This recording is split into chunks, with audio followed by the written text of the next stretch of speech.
যে গণভোটের রায় বাংলাদেশের মানুষ প্রায় 70% মানুষ গণভোটের পক্ষে হায়ের পক্ষে ভোট দিয়েছে।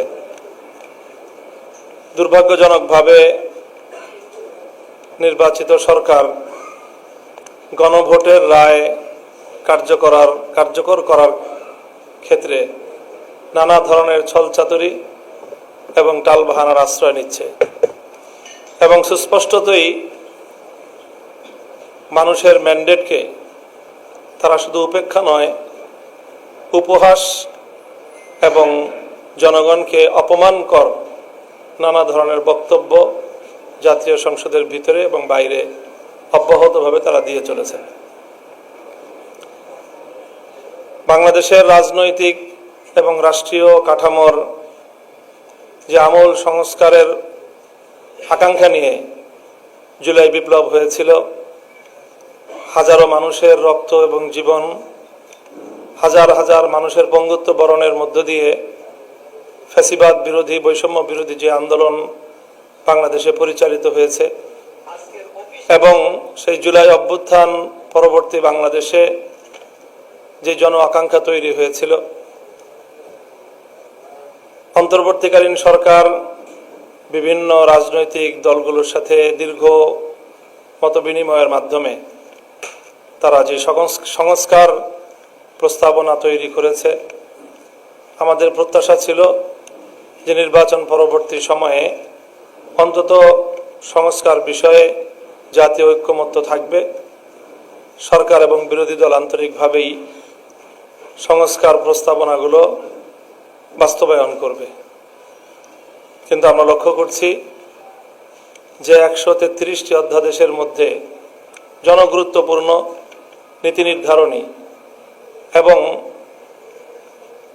ফ্যাসিবাদ রোধের বাংলাদেশের ভারসাম্যপূর্ণ রাজনৈতিক বন্দোবস্ত নিশ্চিত করার জন্য যেই গুরুত্বপূর্ণ অধ্যাদেশগুলো ছিল, তার মধ্যে 20টি অধ্যাদেশকেই বর্তমান সরকার পাশ না করার সিদ্ধান্ত গ্রহণ করেছে, যেটি বাংলাদেশের মানুষকে মর্মাহত করেছে। সেই সাথে তারা গণভোটের 70% মানুষের যে মতামত, সেটাকেও উপেক্ষা করার পথে এই সরকার হাঁটছে। দায়িত্বশীল বিরোধী দল হিসেবে 11 দলীয় ঐক্য এই পরিস্থিতিতে তারা নীরব থাকতে পারে না। এই জন্য আমরা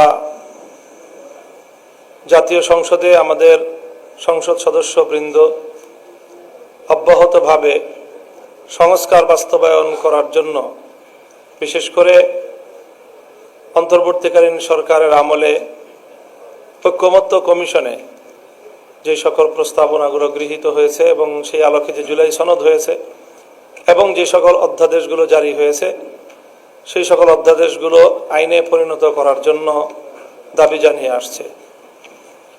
কিন্তু যেমনটি আমাদের ইতিমধ্যেই বলা হলো যে সরকার কূটকৌশলের আশ্রয় নিয়ে সংসদ অধিবেশন ডাকতেই বিলম্ব করে সময়ের যে বাধ্যবাধকতা আছে, সেই বাধ্যবাধকতার একটা জালে আটকে দিয়েছে দেশবাসীকে এবং এখন সময়ের সীমাবদ্ধতা, সময়ের বাধ্যবাধকতার কারণে তড়িঘড়ি করে অনেক কিছু করার এখানে প্রক্রিয়া চলছে।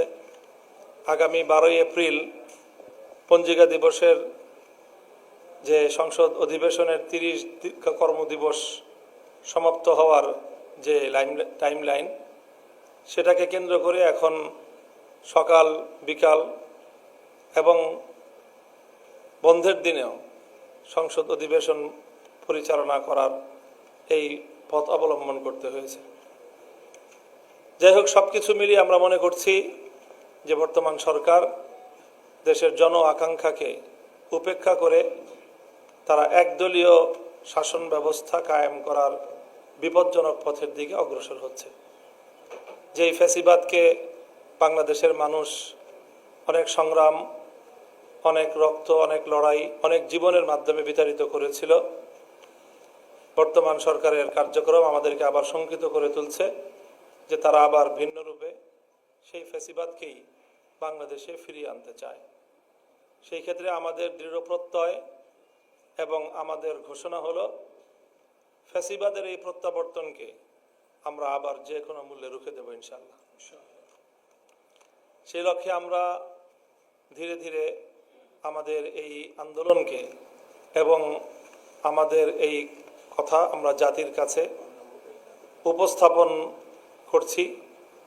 আমরা গণভোটের রায় কার্যকর করার এই দাবি যে কোনো মূল্যে আদায় করব ইনশাআল্লাহ। ইতিমধ্যে গত 4 এপ্রিল 11 দলের পক্ষ থেকে গণভোটের রায় কার্যকর করার দাবিতে রাজধানীতে বিক্ষোভ সমাবেশ এবং বিক্ষোভ মিছিলের কর্মসূচি পালন করা হয়েছে। এখন আমরা আমাদের এই দাবির পক্ষে অব্যাহত কর্মসূচি পালন করে যাব। আমি এখন আমাদের সামনের নির্ধারিত বা আমাদের সিদ্ধান্তকৃত কর্মসূচিগুলো ঘোষণা করছি। সেই সাথে বর্তমানে জানি আমরা দেখছি সারা দেশে নতুন করে আরও জনদুর্ভোগমূলক বেশ কিছু ইস্যু সংযুক্ত হয়েছে। এখানে যে জ্বালানি সংকট, বিশেষ করে জ্বালানির অব্যবস্থাপনাগত যে সংকট, সরকারি অব্যবস্থাপনার কারণে জনমানুষে চরম দুর্ভোগ তৈরি হয়েছে। তারপরে এখানে বিরোধী দলীয় নেতাকর্মীদের উপর ইতিমধ্যেই আইসিটি অ্যাক্টের মতো সেই বাতিল হওয়া আইনের প্রয়োগ, এই জাতীয় কার্যক্রম আমরা লক্ষ্য করতে পারছি। তো এই সকল বিষয়গুলি নিয়ে আইন শৃঙ্খলা পরিস্থিতির অবনতি, সে বিষয়গুলো নিয়েও আমাদের বক্তব্য থাকবে। তো আমরা গণভোটের রায় কার্যকর করার যে আমাদের মুখ্য দাবি, সেই দাবির আদায়ের লক্ষ্যে আমাদের ধারাবাহিক কর্মসূচির আমরা ঘোষণা করছি।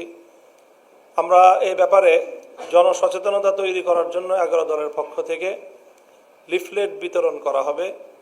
আগামী 9 এপ্রিল রাজধানীর শাহবাগে বিকাল 5টায় 11 দলীয় ঐক্যের কেন্দ্রীয় নেতৃবৃন্দ লিফলেট বিতরণ কর্মসূচির উদ্বোধন করবেন এবং 9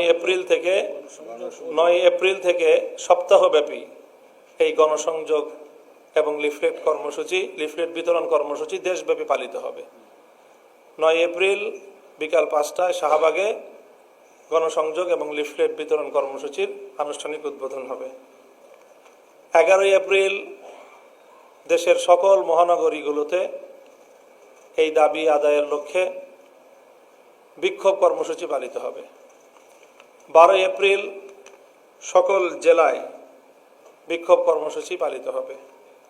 13 এপ্রিল ঢাকায় ডিপ্লোমা ইঞ্জিনিয়ার্স ইনস্টিটিউশনের মুক্তিযোদ্ধা হলে জাতীয় সেমিনার হবে। এইভাবে আমরা পর্যায়ক্রমে আমাদের এই দাবি নিয়ে আমরা জনতার কাছে যাব এবং জনগণের যে গণভোটে প্রদত্ত রায়, সেই রায় কার্যকর করার দাবি জনগণকে সাথে নিয়েই আমরা আদায় করব ইনশাআল্লাহ। আমাদের এই বৈঠকে উপস্থিত অন্যান্য শীর্ষ নেতৃবৃন্দ রয়েছেন, অন্যরা বক্তব্য রাখবেন। এখন 11 দলীয়